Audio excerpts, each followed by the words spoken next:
So I typically do not go after the romantic side of anime, but I gotta say that Crunchyroll has been really killing it this year, so I had to check this one out. Folks, let's jump into the review of the new film, The Quintessential Quintuplets movie.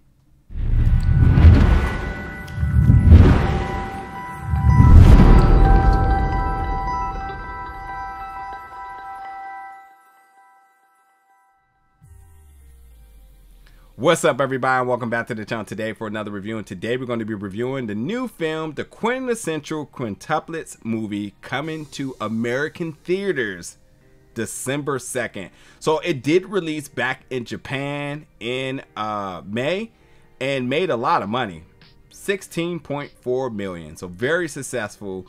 And I have never checked out an episode of the anime. I have never read a single page of the manga, but as I said, Crunchyroll's really been killing it this year, and I was like, oh, another movie, okay, let's see what it has. And I gotta be honest, I really enjoyed this for a lot of reasons, because while this is focused on 5 quintuplets who are in love with their tutor, it does have a lot of really familiar sides to this. I mean, when you talk about the sibling rivalries, when you talk about being in the shadows of your brothers or sisters, your siblings, and there's also a matter of grief, there's a matter of resilience, there's a matter of just worldly things that these 5 young ladies go through as they enter their final year of high school, which this is the highly anticipated film conclusion of the popular romantic comedy series. Now, I will say there wasn't too much funny in this, but it was kind of funny because of how natural the dialogue was. I mean, like, if you have siblings or cousins that you kind of consider siblings or just best friends, you know, a lot of the dialogue in this is very familiar to things you would say to somebody you're close with. But the fact that the 5 of them are in love with this one single person, and the whole important question of this entire series apparently is, who will he choose to be with?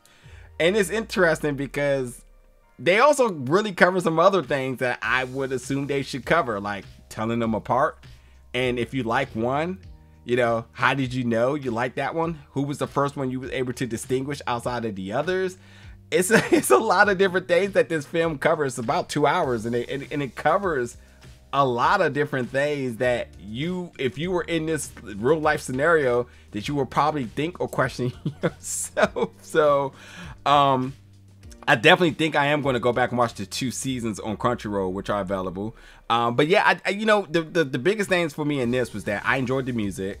I did enjoy the voice acting. You know, nothing over the top or nothing that really pushed the needle, but I think it's just a very solid film that at times you will kind of find yourself a little emotional, because, you know, there's a lot of familiar territory in this film that folks will connect with. And I think that anybody who's been a huge fan of this is going to serve as a very solid conclusion for you. I think the story was very much self-contained, so if you just jumping into it like myself and had never seen the others, I think you can watch this and really do understand a lot of the dynamics between the sisters, but what's also happening within all of the anime. I definitely think you could jump into it, but I mean, even if you can't, I think it still does have a lot of connecting factors to one's personal life. And again, I can't stress enough the 5 of them and the grieving with the passing of their mother, the legacy of their mother, you know, their absent dad, you know, their sort of stepdad who kind of stepped into you know, the picture for them, the challenges they had within the school systems, the identity crisis that they've had amongst one another, the expectations for one to succeed like the others. There's a lot of different things that they kind of deal with here. And I think from this film kind of bouncing back in different time periods of their life, from when they were kids to when they were adults, there's just a lot that they cover. And then again, it does come down to, well, who will have the future with their tutor that they are in love with? Who will be with Futaro? That's the biggest question here.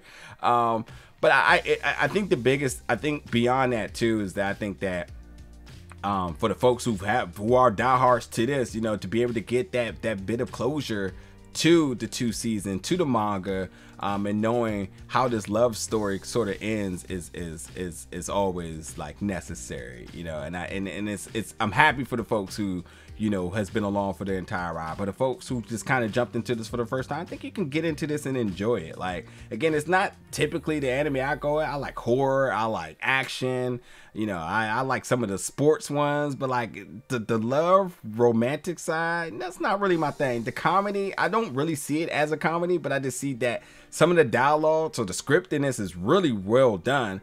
But it's funny because it's familiar. It's not funny because it's trying to drop a punchline. It's funny because like it's some things that you probably would say to your brother or sister or best friend or whatnot.